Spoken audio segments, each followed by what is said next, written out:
was intentionally declared, we're taking away all the SNAP benefits during the shutdown. It was used as a political threatening piece, which, not to get into politics, but Yeah. for me personally, who runs this, it's like you're playing with children's food. Yeah. Like, I, I mean, really, like, what are we doing here?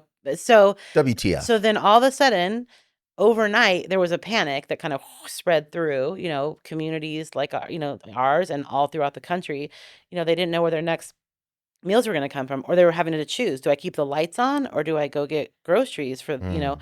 and so we had to step up really quickly. We had 196 cars one day a few weeks back, and when my pantry manager texted me and told me that, I said, we have another record breaking day, 196 cars in just Which 2 is hours. good, but heartbreaking. Heartbreaking. And you Yeah. got to imagine that the car is like per family or two. We have some cars that come in that are picking up for two families even, Mm. and then we also do deliveries to like homebound seniors or disabled. And so we were going to do deliveries plus getting more people in, and those families are representing on average, 4 people. So it's like when you're serving 800 to 1,000 people in one day, the fact that we never ran out of food in those days was crazy.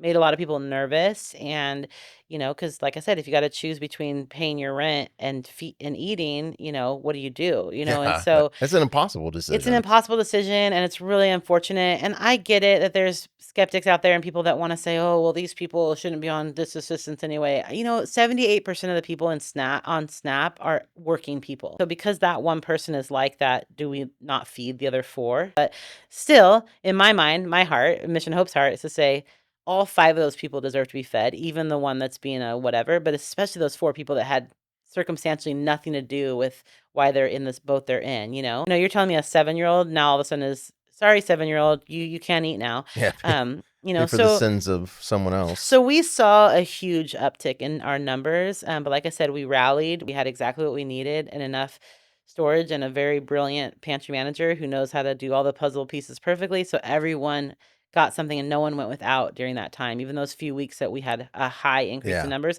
So Mm. that's really another interesting thing, is people are still really in need. So now our numbers are staying even higher, so which means the need is even greater.